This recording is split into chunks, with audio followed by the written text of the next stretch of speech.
It's indeed a very important discussion that are currently happening here in Singapore. And just to give a bit of the context, that first of all, Singapore released Singapore Green Plan 2030, which already includes a number of strategies how to address this issue, in particular, how to become green. But more particularly, when we're talking about energy industry, the Energy Market Authority of Singapore, they announced 4 major switches for the energy industry and how to proceed to decarbonize the economy in a sustainable manner.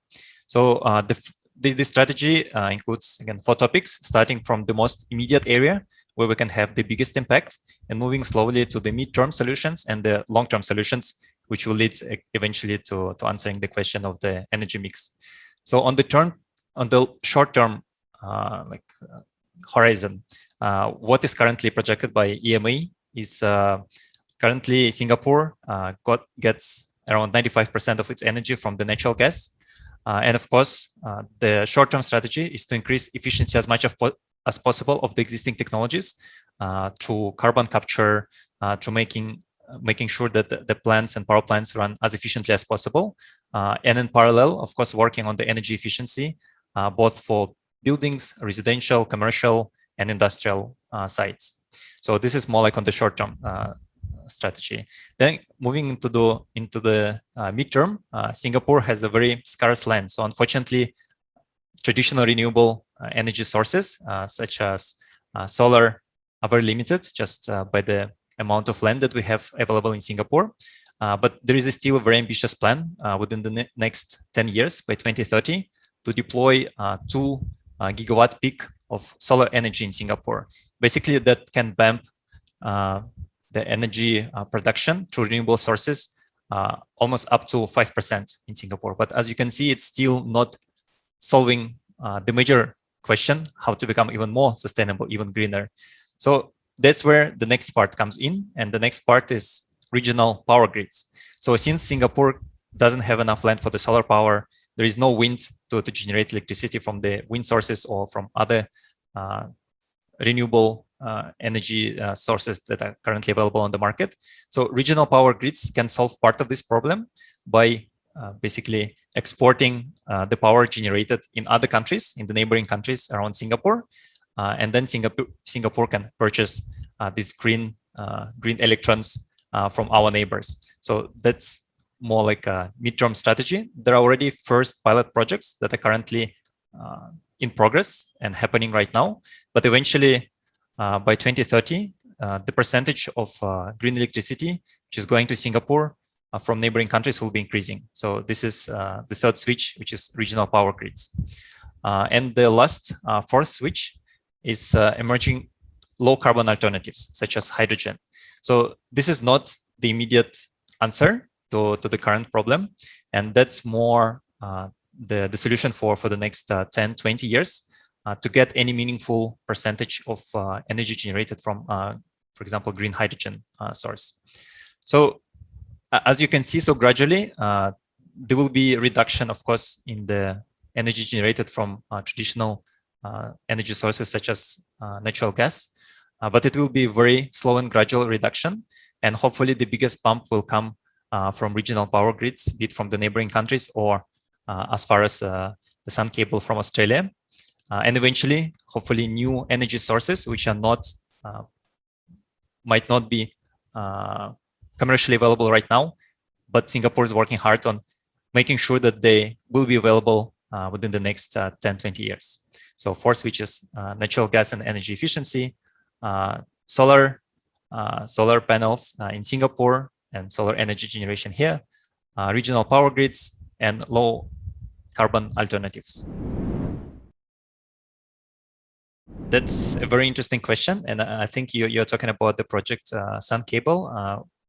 Just the brief introduction of the project is that there will be a huge solar plant in Australia, which will generate clean energy. And later this energy will be transmitted through the high voltage DC cable to Singapore and then distributed here in the region. So the idea is very ambitious, and I think it's a very unique project globally. So of course, when we're talking about challenges, there is the whole complex of angles that need to be considered. Of course, when you talk about such a collaboration on a scale when several countries need to be involved in this project, there are some political issues, some political risks that you need to consider, and that all countries should be on board with this project happening. And countries, consumers like Singapore or neighboring countries, they need to agree to purchase specific amounts of this energy through power purchase agreements or through other mechanisms, so that developers and investors who put money into development of such project, they know that there is a future, that there is a long-term future for this project, and that they can return the investment. So political side is the first part that needs to be addressed. The second part, of course, is on the financial side. You need to find enough investors who will believe in such a bold project, in such a bold statement, that you can transport clean energy almost 4,000 kilometers from Australia, or like under the water cable to Singapore and to Southeast Asia. So financial part is the second challenge. And the third one, of course, is the technical one. So it's not a very complex issue to build a solar plant anymore, but how to build it on such a scale, how to arrange and organize the energy storage for such a huge development, which will be over 10 gigawatt peak, if I'm not mistaken, and then how to transport it again over 4,000 kilometers to Singapore, and then distribute it here locally, not only in Singapore but to the neighboring countries. So there will be a lot of technical issues. So as far as I know, the plan is currently to finish this project by 2027. But again, to be honest, given the complexity and everything, I would not be surprised if we can see this project to the fruition only in 2030 or so. In parallel to that, so this is one of the examples of generating clean energy in Australia and exporting it to Singapore. There is another considerations that are happening in parallel to that. Namely, it's the hydrogen. So everyone is talking about green hydrogen economy.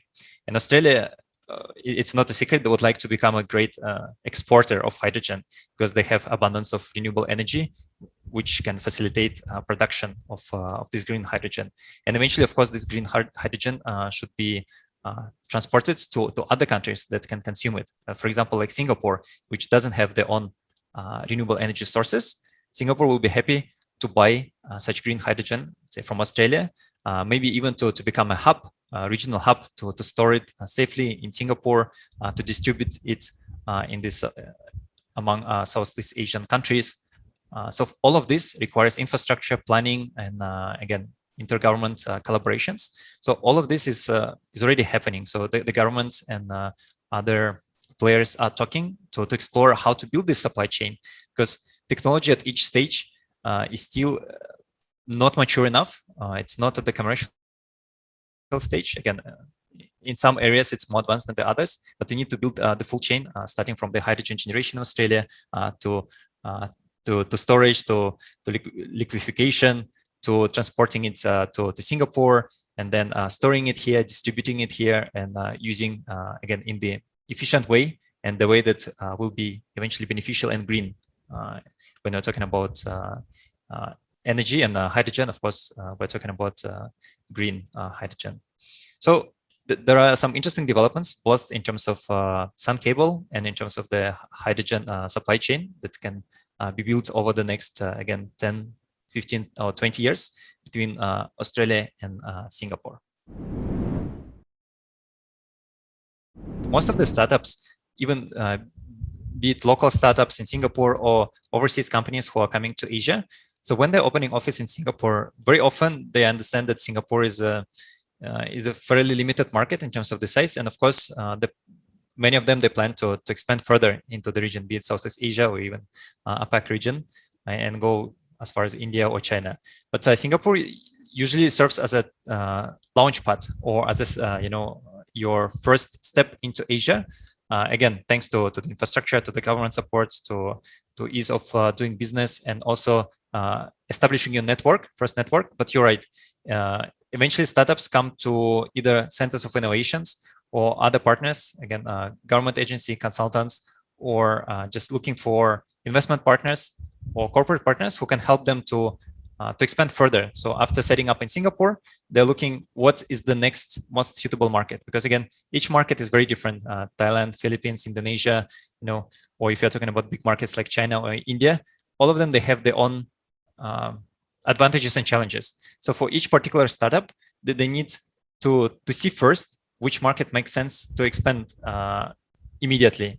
Because what happens is that if a startup comes and thinks, to conquer the whole Asia in one go, no company will have enough resources to do so. So usually, this first year of setting business in Singapore, start doing your business development, your sales, maybe regional search, helps companies to identify what will be the next move. Because next move will depend on what kind of partners they found, what kind of financial support they can, obtain in a specific market before they decide to make this next move. So you're right. Eventually, most of the companies are targeting markets in Southeast Asia or further. But usually Singapore works as the first nice demonstrator where you can deploy and demonstrate your technology that is working, that you have customers here before you identify your next immediate market.